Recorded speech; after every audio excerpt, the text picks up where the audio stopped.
Hola.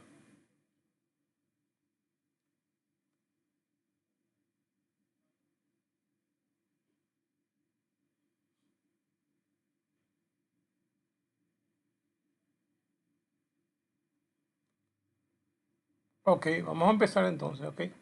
Empiezo a grabar también la clase, ok. Hoy vamos a continuar en la segunda clase y voy a partir la clase en dos cosas totalmente diferentes, ok. Primero vamos a continuar los conceptos que estábamos viendo la primera clase. Entonces, esta clase se llama Inteligencia Artificial y el presente, ok. Antes vamos a ver un pequeño video para poder discriminar lo que es inteligencia artificial de lo que es ciencia de datos. Hola de nuevo, soy Feregrino y hoy les voy a hablar de la ciencia de datos. Bueno, de entrada, la ciencia de datos es una de esas palabras rimbombantes que la gente está utilizando mucho, generalmente los medios, para describir cosas que en realidad no son ciencia de datos. Pero bueno, para comenzar a hablar de la ciencia de datos hay que definir tres conceptos importantes. El primero, ¿qué son los datos? Los datos son un conjunto de hechos desorganizados, sin ninguna estructura, que de entrada no dan más información que lo que se ve a simple vista. Un buen ejemplo de datos podrían ser las temperaturas de los anteriores 200 años en la Tierra. El segundo concepto es el de la información. Y vamos a definir a la información como un conjunto de datos ya organizados, estructurados y presentados bajo cierto contexto, de tal modo que al revisarlos o al verlos, a quien los observa le resulte de utilidad. Como por ejemplo, podríamos tomar esas temperaturas de los 200 años anteriores en la Tierra y organizarlas de un modo cronológico y presentarlas en un gráfico de barras, por ejemplo, para poder observar que la temperatura del planeta ha estado aumentando. El tercer concepto es el concepto del conocimiento. Y es que, bueno, el conocimiento se podría definir como entender la información y poder sacar algo útil de esta. El conocimiento se forma internamente a partir de la información que recibimos.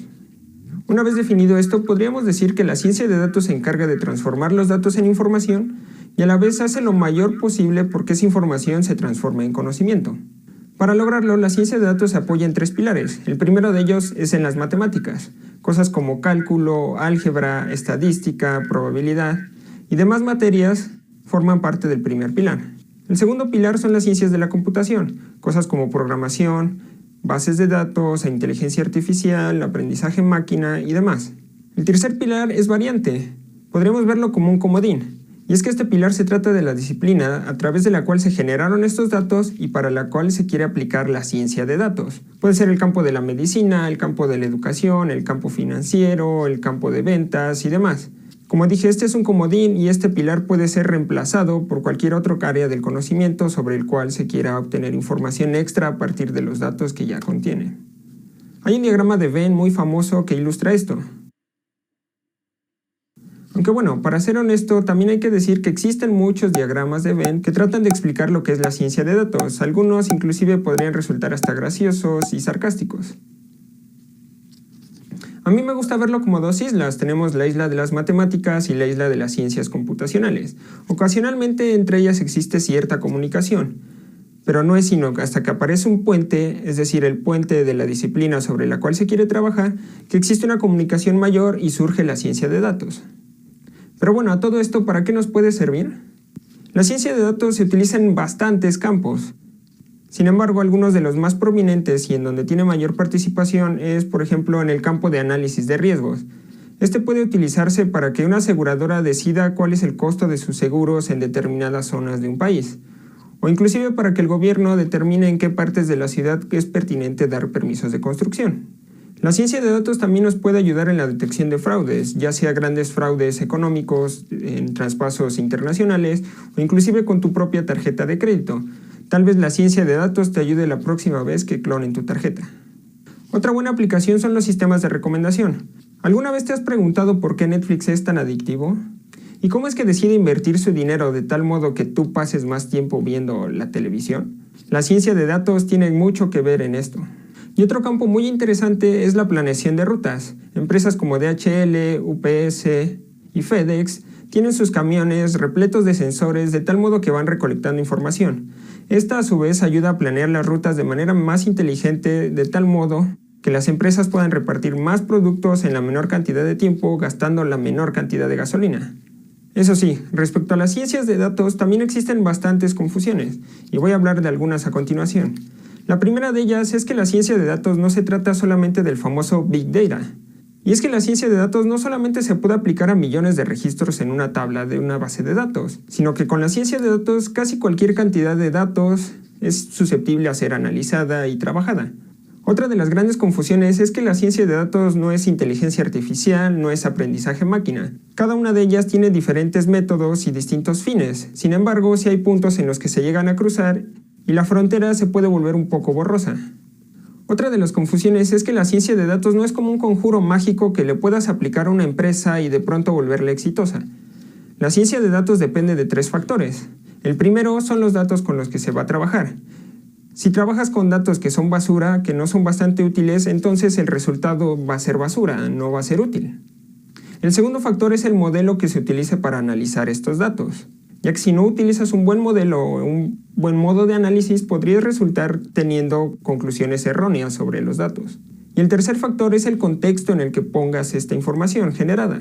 Y la tercera y última confusión de la que voy a hablar es que a pesar del nombre, ciencia de datos, no es una disciplina para la que necesites tener un doctorado en matemáticas o en ciencias de la computación para poder practicarla. Muchos expertos del área coinciden en que no es necesario que tengas una preparación mayor para poder usarla y aprenderla. Si bien sí necesitas tener conocimientos básicos de estadística y tal vez algunos de extracción de datos o manipulación de datos, no es nada del otro mundo. Y recuerda, en la ciencia de datos es tan valioso tener las matemáticas o el conocimiento sobre ciencias de la computación como lo es tener el conocimiento del problema o del área de la que se piensa atacar. ¿Y tú estás interesado en comenzar? ¿Habías oído hablar algo de la ciencia de datos? ¿La conoces en tu trabajo o en la escuela? Déjalo en los comentarios. Estoy interesado en conocer tus experiencias respecto al tema.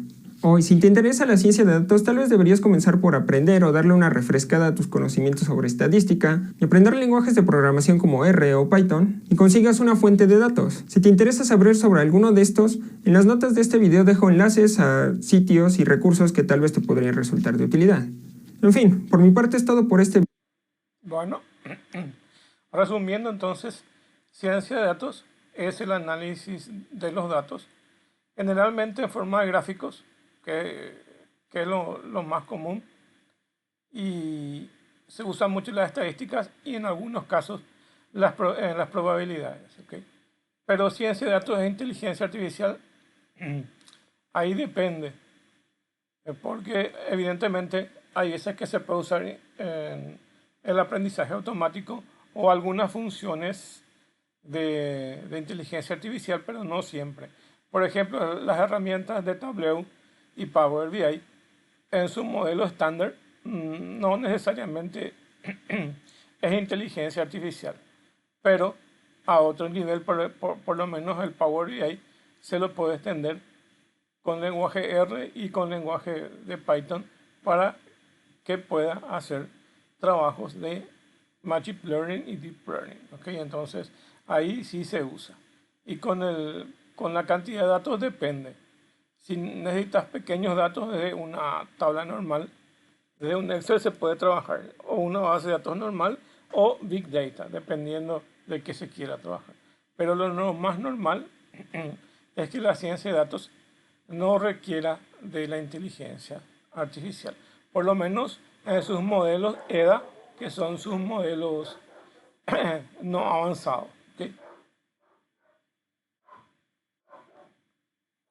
Bueno, ¿para qué se usa entonces la inteligencia artificial? Y tiene que ver con el tema de la lingüística.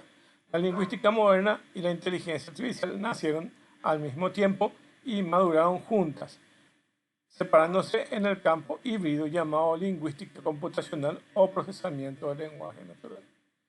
Para poder tener inteligencia artificial, tenemos que tener el lenguaje natural que es capaz de poder estar enfrente de la interfaz con el usuario, de tal forma que el usuario se pueda comunicar con la máquina y la máquina pueda mostrar resultados a través de su interfaz. Entonces, se necesita mínimamente el tema de la lingüística o el procesamiento del lenguaje natural.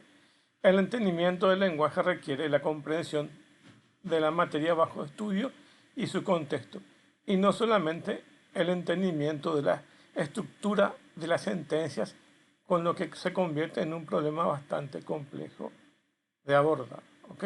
Entonces, tenemos que tener el tema de la lingüística dentro del procesamiento de eso.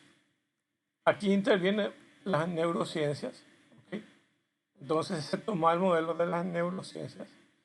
Entonces, la neurociencia es el estudio del sistema neurológico y en especial el cerebro, la forma exacta en la que el cerebro se genera. El pensamiento es uno de los grandes misterios de la ciencia. El hecho de que una colección de simples células pueden llegar a generar razonamiento, acción y conciencia es un enigma a resolver. Cerebros y computadores realizan tareas bastante diferentes y tienen propiedades muy distintas. Según los cálculos de los expertos, se estima que para el 2020, se calculó más o menos que para ese año, las computadoras igualarán la capacidad de procesamiento del cerebro. Muchos modelos de inteligencia artificial fueron inspirados en la estructura y funcionamiento del cerebro humano. ¿Okay? Si partimos desde la idea de la inteligencia artificial, entonces lo que se buscó siempre es tratar de entender cómo el cerebro humano pueda captar esa información, pueda procesar, pueda relacionar y tener esa inteligencia propiamente dicha. Y a partir de ahí empezaron a crearse diferentes modelos matemáticos, lógicos, para poder emular esa capacidad. ¿Ok? Entonces, por un lado, desde las ciencias tradicionales y por otro lado, el tema de redes neuronales, que es lo que a partir de 1990 más o menos fue avanzando a pasos más agigantados hasta tener lo que es hoy en día. Y se lo llama neurociencias porque las redes neuronales están dentro de este grupo de procesamiento. Anteriormente se enfocaban en la psicología y en la filosofía como medios para obtener ese pensamiento racional y pensamiento crítico que tienen las computadoras utilizando reglas booleanas, ¿ok? Entonces, utilizando lógica, ¿ok? Entonces, la psicología trata del estudio y análisis de la conducta de los procesos mentales de los individuos y grupos humanos. Entonces, rama que más tiene influencia para la inteligencia artificial es la parte de la psicología cognitiva que se encarga del estudio de la cognición, es decir, los procesos mentales implicados en el conocimiento. Tiene como objeto el estudio de los mecanismos básicos y profundos que se elaboran en el conocimiento, desde esta percepción, la memoria, el aprendizaje hasta la formación de conceptos y razonamientos lógicos. La teoría descrita de esta rama han sido utilizados para desarrollar varios modelos de inteligencia artificial y machine learning.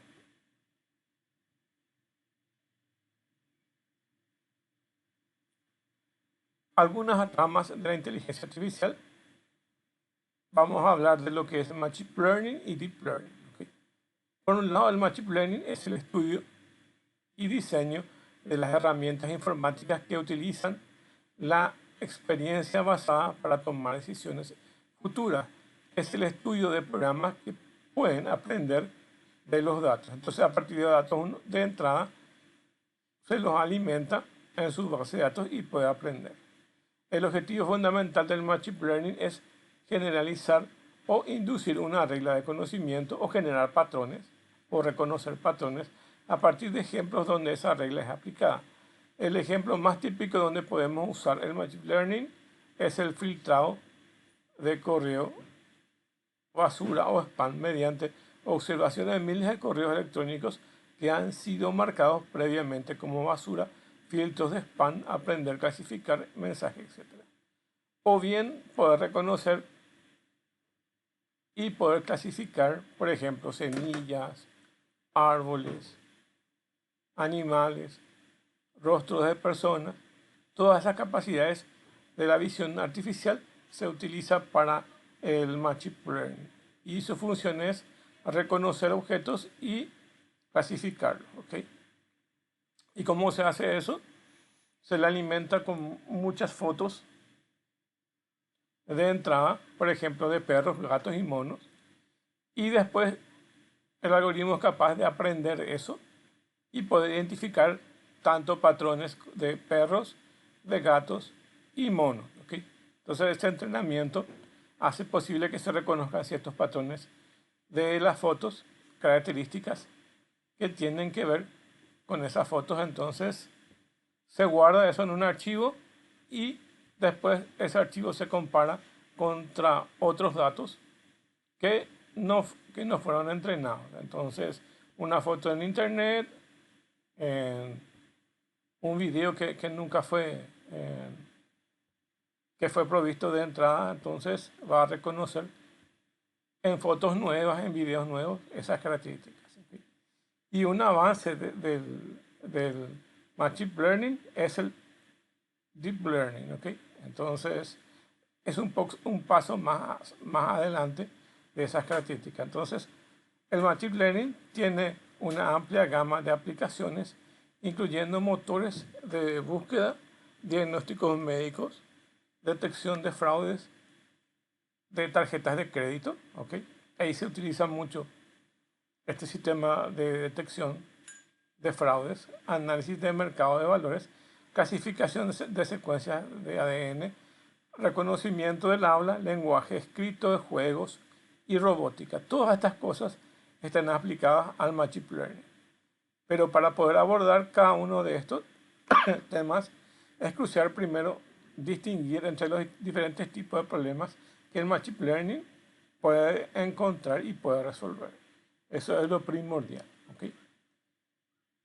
El Machine Learning es una poderosa herramienta que tenemos actualmente. Para llegar a ello también tenemos que distinguir entre un aprendizaje supervisado y un aprendizaje no supervisado. Y otro que tenga que ver con el tema de Reinforcement Learning, que es aprendizaje por refuerzo.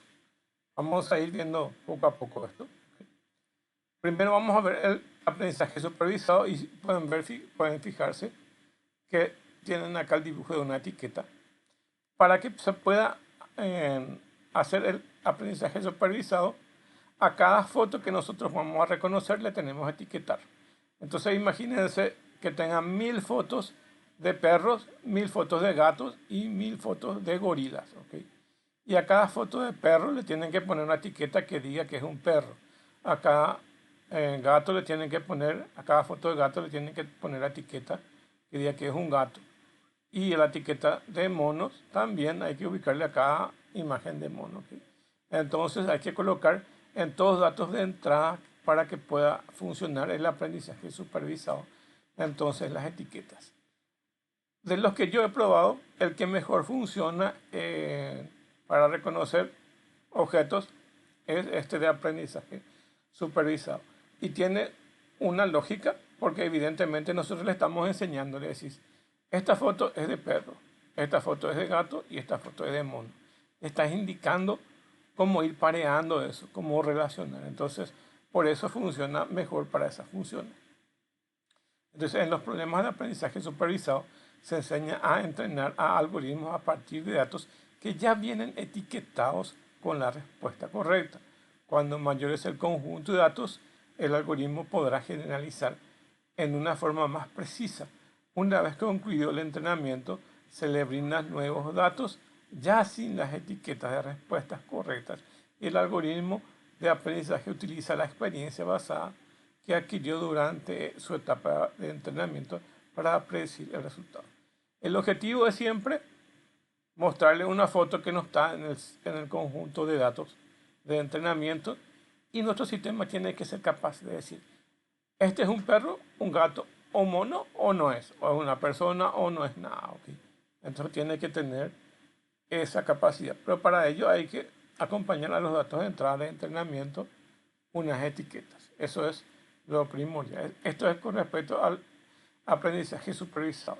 Luego tenemos aprendizaje no supervisado, y estas no requieren etiquetas, como pueden ver en el dibujo. Dice, en los problemas de aprendizaje no supervisado, el algoritmo entrenado usando un conjunto de datos que no tiene ninguna etiqueta. En este caso, nunca se le dice al algoritmo que representan los datos. La idea es que el algoritmo pueda encontrar por sí mismo patrones que ayuden a entender el conjunto de datos. ¿Y cuándo se usa? Se usa cuando tenemos ciertas incertidumbres de los datos o queremos averiguar algo que a la vista no tenemos. Es una información que no tenemos a la vista. Por eso no están etiquetados. Porque si tuviéramos la información, entonces ya lo etiquetaríamos. Pero cuando estamos en cuanto a incertidumbre de no saber qué información es, entonces ahí aplicamos el no supervisado y entrenamos, y el sistema va a encontrar ciertos patrones. ¿Okay? Por ejemplo, tengo un salón comercial de venta de calzados, ¿okay? Y yo nunca registré básicamente la edad de los compradores, pero puedo relacionar, por ejemplo, por el tipo de artículo que están comprando. ¿Okay? Evidentemente hay cosas que va a comprar un mayor, hay cosas que va a comprar un niño y hay cosas que va a comprar un adolescente. Entonces más o menos ahí puedo ir segmentando, porque mi objetivo es segmentar, pero que no tengo información etiquetada porque yo no guardé esos datos. Cuando estoy en condiciones de incertidumbre o de no tener todos los datos, entonces se utiliza el aprendizaje no supervisado. ¿Ok?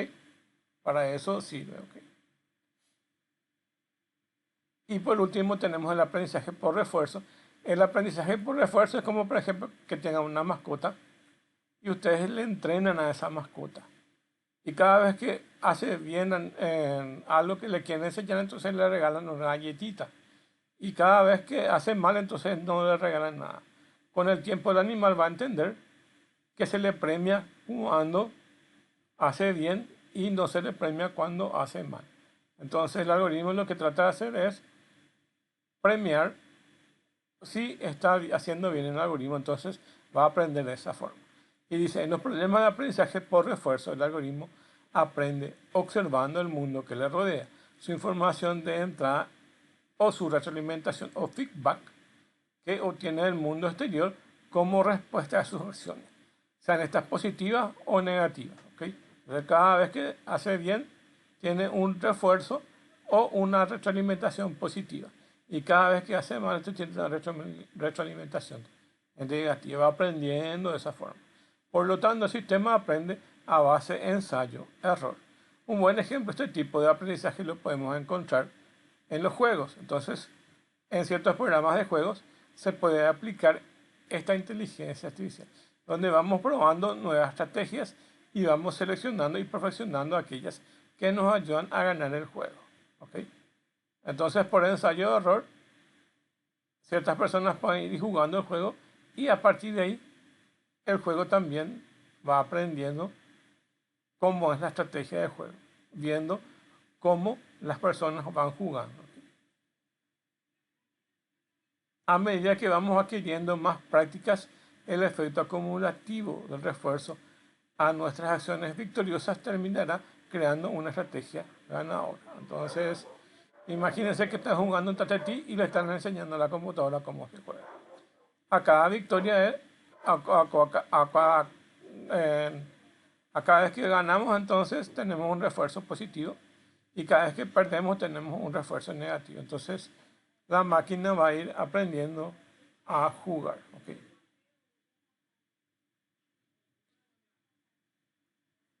Bueno, y tenemos el Deep Learning, que es el aprendizaje profundo, y evidentemente tenemos capas de entrada de proceso, que generalmente lo llamamos capas ocultas. Cuando aumentamos esas capas ocultas, que vamos a ver después en otras clases, entonces aparece lo que es el Deep Learning. Y el Deep Learning constituye un conjunto particular de un algoritmo de Machine Learning. Es una especialización, una mejora del Machine Learning que utiliza estructuras profundas de redes neuronales para encontrar patrones de datos. Estos tipos de algoritmos cuentan actualmente con gran interés ya que han demostrado ser sumamente exitosos para resolver determinados tipos de problemas.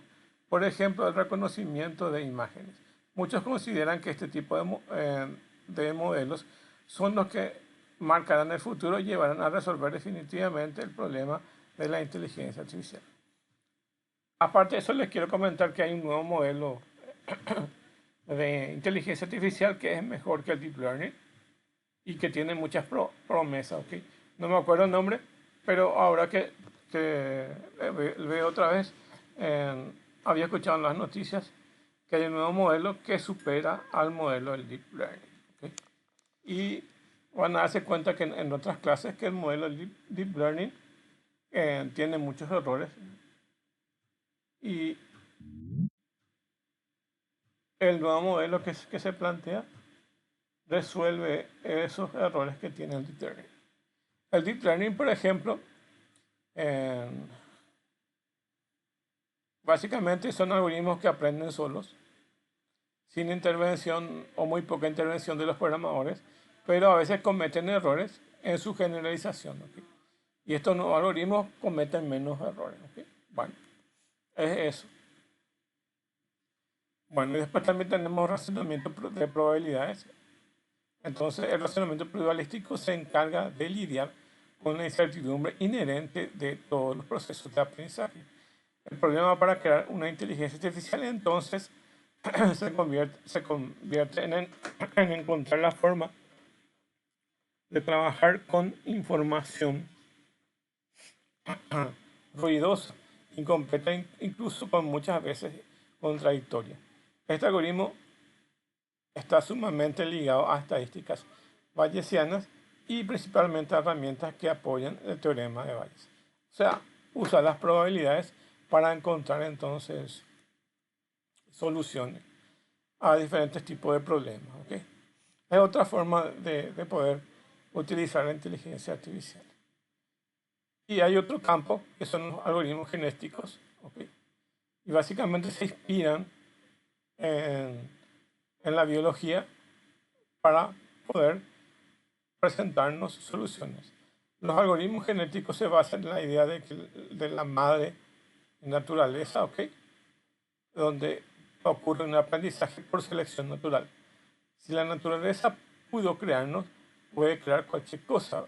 Por tal motivo, lo único que deberíamos hacer para alcanzar una inteligencia artificial es simular los mecanismos en una computadora. La idea de estos algoritmos es imitar la evolución, seleccionando individuos de la población de soluciones candidatas y luego intentando producir nuevas generaciones de soluciones mejoradas con respecto a las anteriores, una a una, hasta que se pueda aproximar a una solución perfecta. Entonces, la idea es que sobrevivan los más altos. ¿Okay? Y acá pueden simular, o hay juegos que se llama vida artificial, ¿okay? Y básicamente son simulaciones donde básicamente puedes dotar a ciertas hormigas rojas de ciertas características y a ciertas hormigas negras de ciertas características y luego se le echa en el mismo terreno y ven y compiten ahí en la arena. Entonces compiten unas con otras y ven quiénes van a sobrevivir. Entonces es por evolución natural. Entonces evolucionan y quedan los más aptos y prevalecen eso. De eso se trata este tipo de algoritmos genéticos. ¿Okay? De que prevalecen los genes más altos, las características más sobresalientes de cierto grupo de una población. ¿Okay? ¿En dónde se los puede aplicar? Lo podemos aplicar en medicina, ¿okay? Lo podemos aplicar en autos autónomos, en instituciones financieras como bancos, en la agricultura, en educación, etc. Entonces, hoy en día podemos aplicar la inteligencia artificial en casi todas las ramas. Podemos usar desde Machine Learning, Deep Learning, o lo que vimos, probabilidades.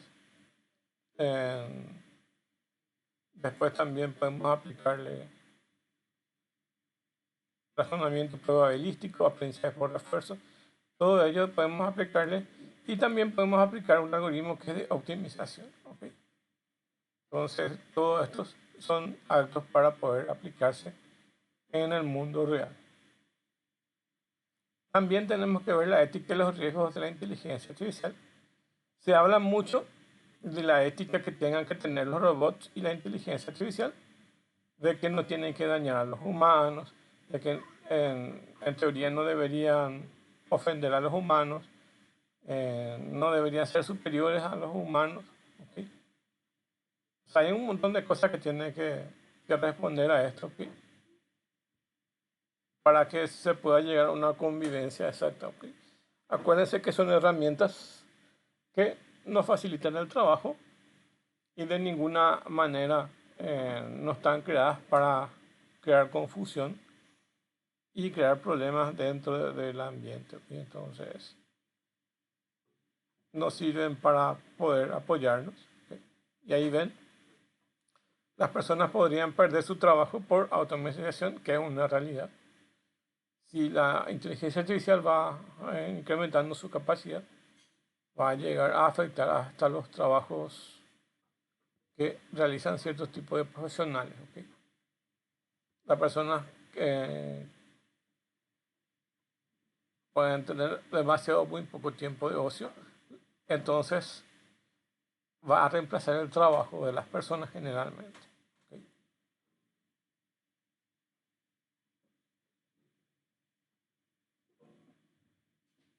Existen algunos frameworks que generalmente se usan para el lenguaje Python, ¿ok?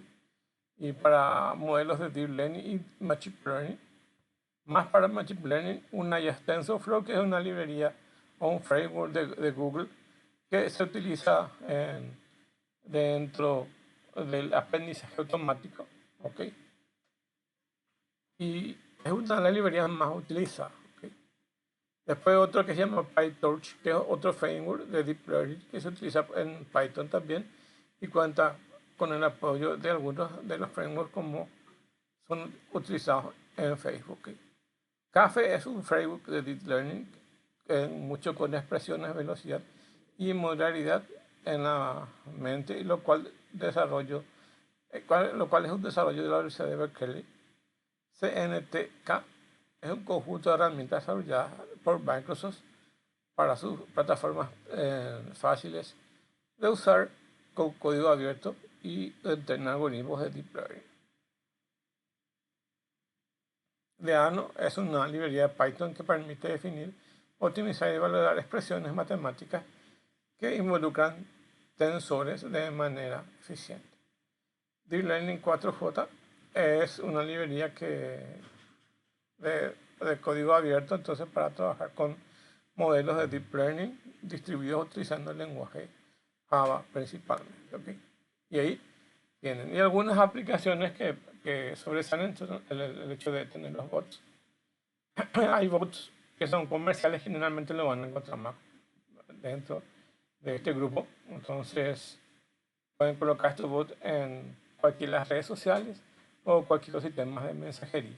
Y una de las ramas de mayor crecimiento que más ha tenido apoyo, es donde básicamente tienen el boom de la inteligencia artificial, el tema de los bots, que permiten generar pequeños bots que pueden tener conversaciones básicas con los usuarios, que son de uso cotidiano y son bastante simples. ¿Ok?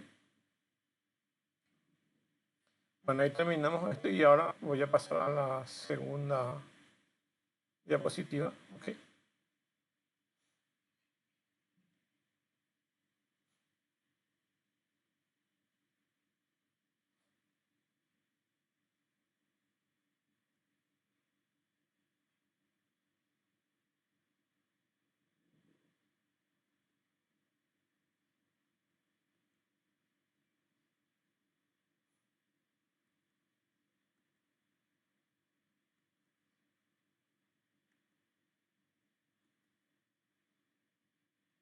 Bueno, básicamente lo que estuvimos viendo todo dentro de ese proceso de Machine Learning, Deep Learning, estamos diciendo que necesitan etiquetas y que no necesitan etiquetas. El elemento principal son los datasets, que son conjuntos de datos. Entonces, los datasets son conjuntos estructurados de datos y que son usados para entrenar, validar y probar un modelo. Entonces, podemos usar TensorFlow, PyTorch u otros, o podemos usar Machine Learning, Deep Learning, aprendizaje por refuerzo, pero necesitamos lo principal, los datos de entrenamiento. Imágenes de perros, de gatos, de monos, están todos dentro de este conjunto de dataset. ¿Okay? Entonces, ¿qué es un dataset?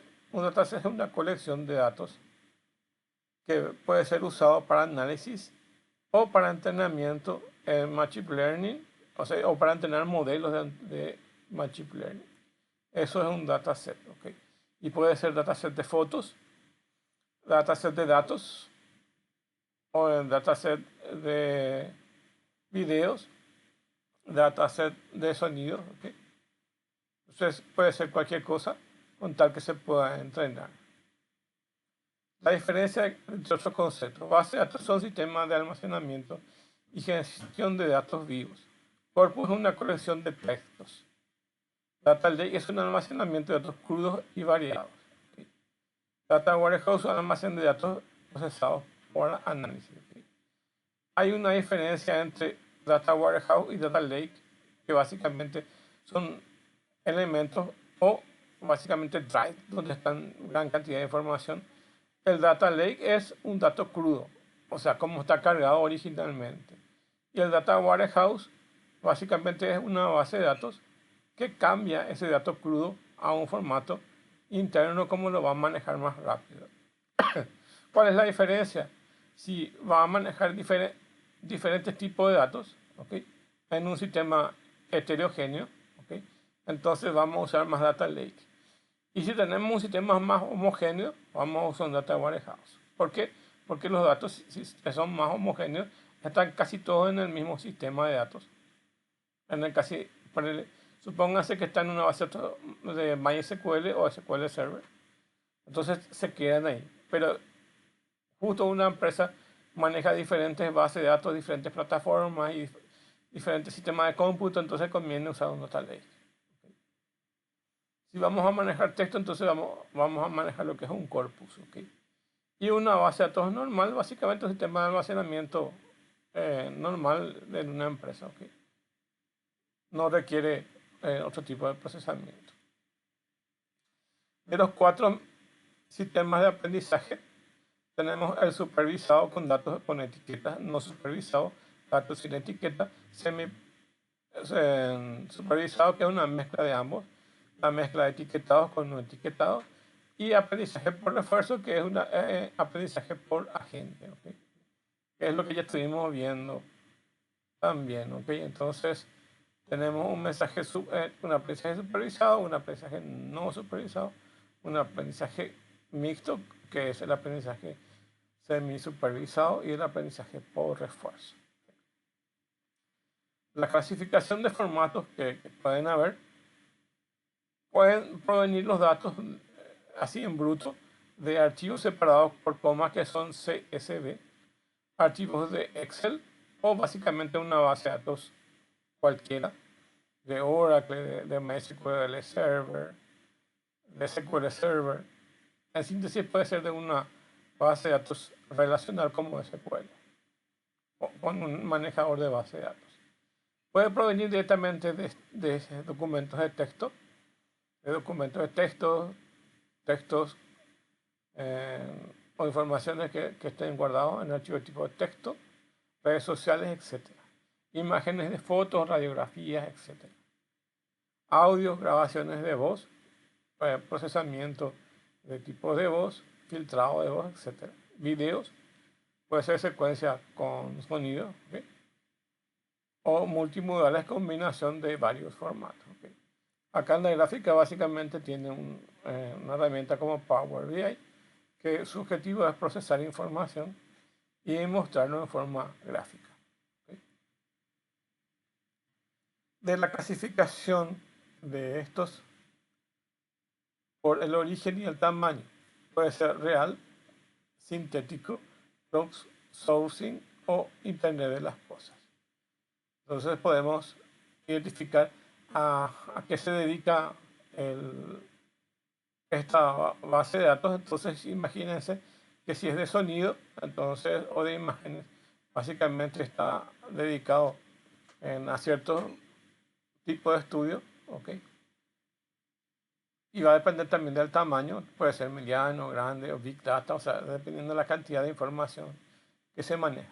Si van a tener, por ejemplo, información de accidentes en una ciudad grandiosa, de donde, que por ejemplo hay 10 o 20 o 30 millones de habitantes en una pequeña ciudad, entonces se utiliza el Big Data, ¿ok?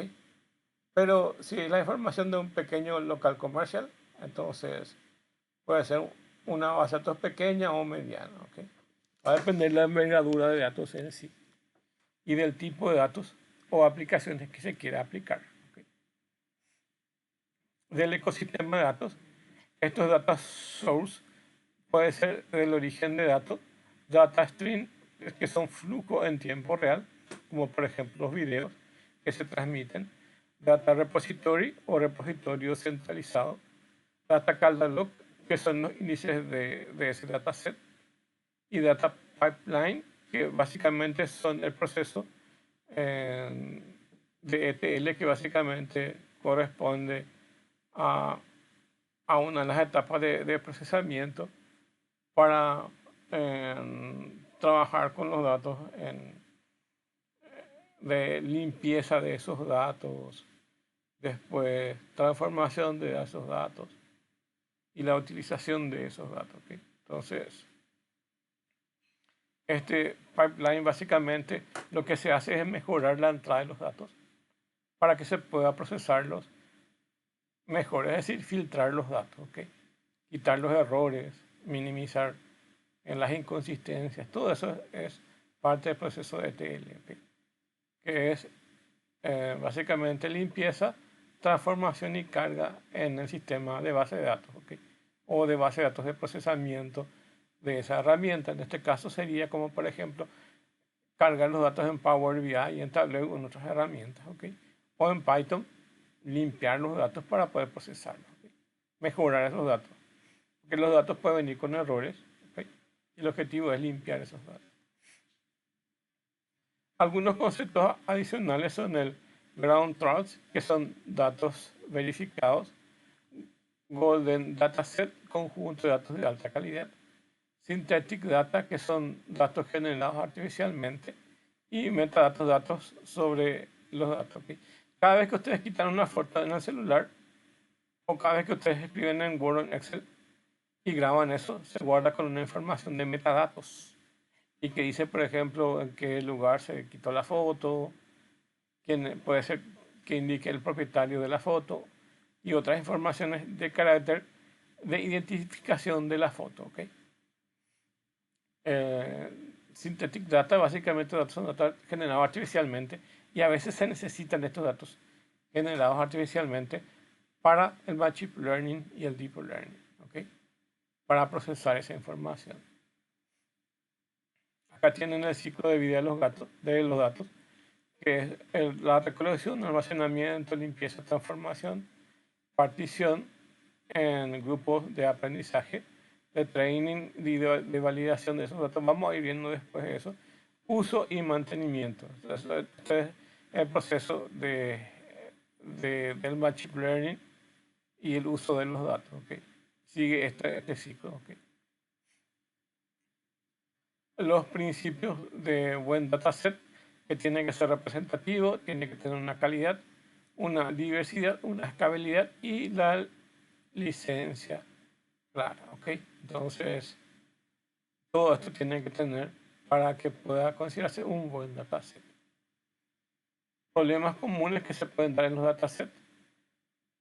Generalmente son datos faltantes y eso hace que tambalee un poco en el sistema, pero igual el sistema tiene que ser capaz de proveer información aunque sea incompleta la información. Datos desbalanceados. A mí me ocurrió esto y me sigue ocurriendo porque desde que estaba aprendiendo a clasificar animales, ¿okay? Me funciona bien cuando bajo los datasets de Microsoft para reconocer perro o gato, porque las imágenes están balanceadas, ¿okay? Y el dataset que yo bajé de internet no está balanceado. ¿Qué significa eso? Que usted tiene, por ejemplo, 1000 perros, 1000 fotos de perros, 100 fotos de gatos y 4 de gorilas. Entonces los datos están desbalanceados. Lo ideal es que sean iguales. 1000 fotos de perros, 1000 fotos de gatos y 1000 fotos de gorilas. O si no, los datos son desbalanceados y son propensas a una mala, a que reconozca de forma anómala. ¿Ok? Entonces, eso se puede dar. También puede darse cuenta que pueden ocurrir errores como etiquetas incorrectas. Por ejemplo, si imagínense que tienen que procesar 1000 fotos de perros y se equivocaron y 10 de ellas colocaron las etiquetas de gatos, pero son perros. Entonces va a reconocer mal ese proceso. Y el sesgo de datos está relacionado con el desbalanceo, generalmente. Hay otros casos que vamos a ir viendo después.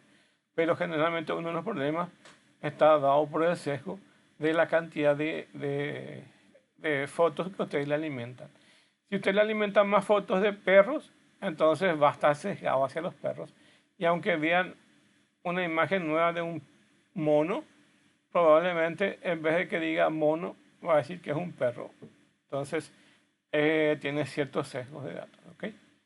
Entonces, son estos algunos problemas que se pueden dar dentro del proceso de entrenamiento de los datos. ¿Ok?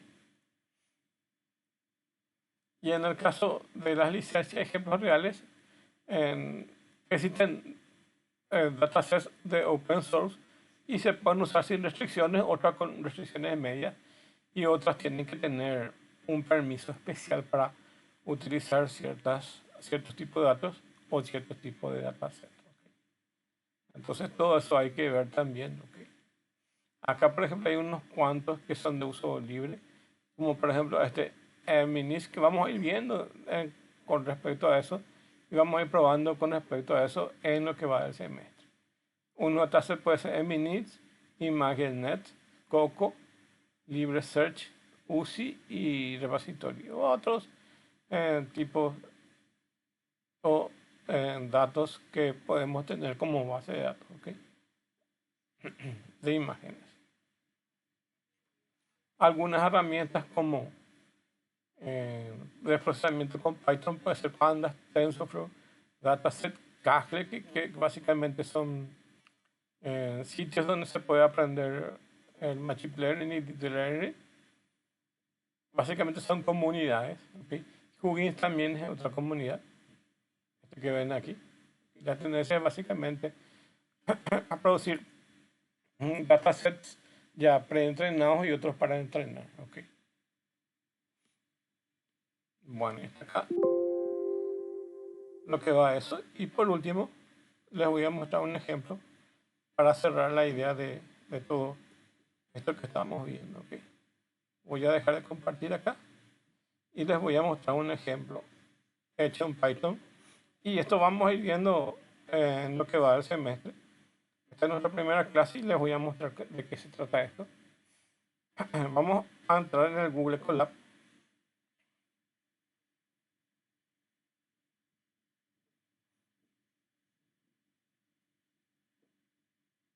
Ahí está el Google Colab. Okay. Bueno. Okay.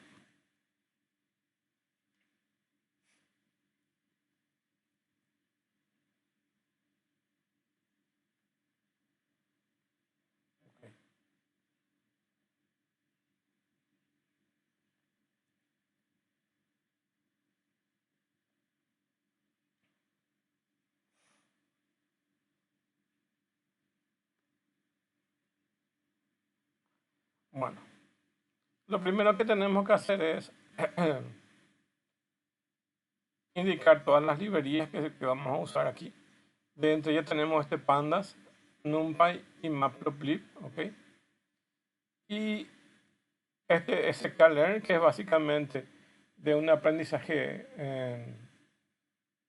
como ven acá, es sklearn, entonces es aprendizaje automático o machine learning. Entonces, sklearn es una librería para el manejo de información de datasets De hecho, van a encontrar unos cuantos datasets que están guardados en ese kernel y en otros que vamos a ver después.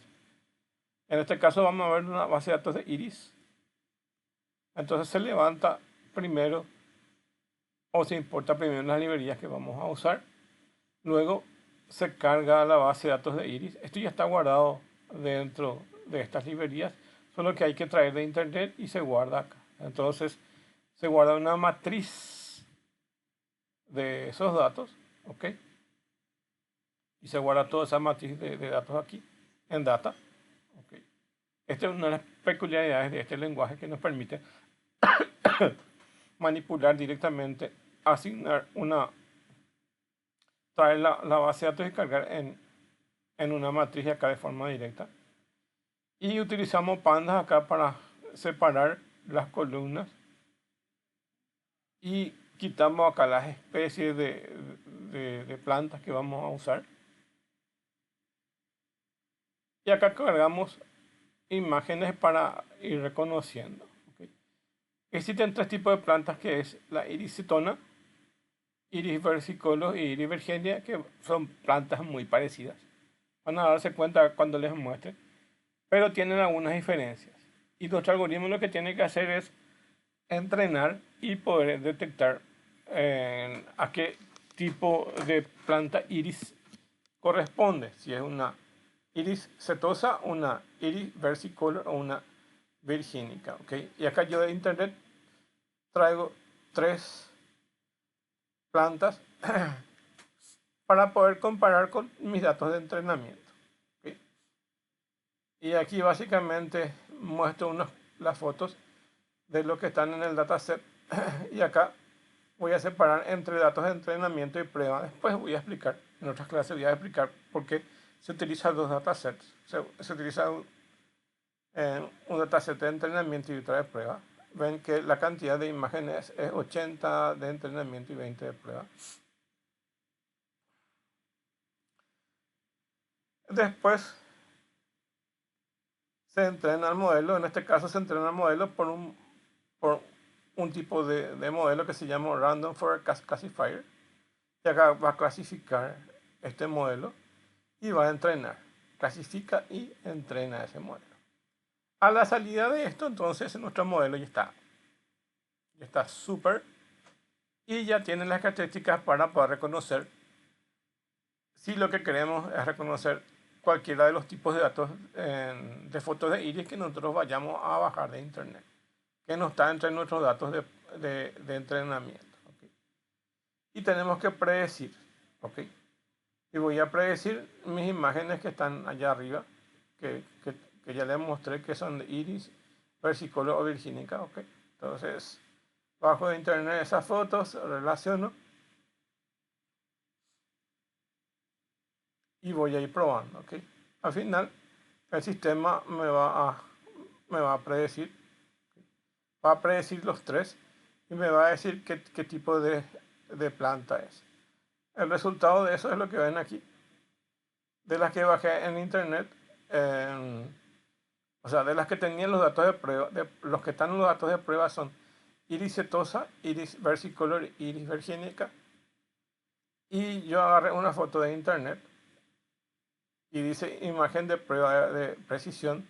Ven acá dice cuánta precisión tiene, una precisión de prueba de 1. Entonces, es eso. Y según su precisión, que es de 99% acertado, me dice que es una iris versicolor. Entonces, nuestro entrenamiento nos dice que es este tipo de planta iris. ¿Okay? ¿Cómo sabe? Evidentemente solamente con los datos de entrenamiento. ¿Okay? Mirando estas dos son muy parecidas. ¿Okay? Esta es un poco, al menos desde lejos, esta cetona es diferente, pero entre la versicolor y la virgínica son muy parecidas. ¿Okay? Solo nuestro sistema es el único que puede captar con sus superojos, que corresponde a una versicolor. Y tiene una veracidad del 99%. Si tiene, por ejemplo, 70%, entonces no es muy buena no es nuestro sistema de clasificación. Probablemente nuestra cantidad de fotos no fue la correcta, o bien algunas de las fotos fueron o tuvieron problemas, o bien yo mezclé todas las fotos. ¿Ok? Mezclé la foto de Virginica con Versicolor y se hizo una ensalada, entonces no reconoce bien. O la calidad de mis imágenes de entrenamiento no son muy buenas. ¿Ok? Todo eso influye. Entonces, o la imagen que yo muestro acá no es muy nítida. Entonces, en este caso, tiene un sistema de reconocimiento de 99%. ¿Ok? Y es eso. Esto vamos a ir viendo durante el semestre. En este caso van a darse cuenta que, que la librería que se usa es la de sklearn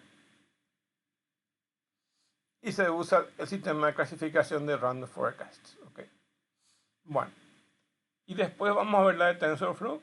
¿Okay? Y vamos a ver otros tipos de datasets en lo que va del semestre. ¿Okay? Mientras tanto, les dejo con esto y ustedes pueden entrar dentro de la plataforma y abrir este ejemplo. y también, y también, y también.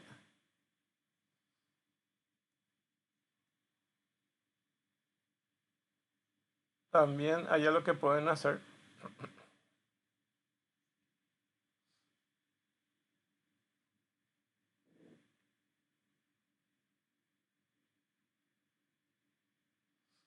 también pueden ir aquí básicamente en, en el ejemplo que nosotros tenemos. ¿Okay?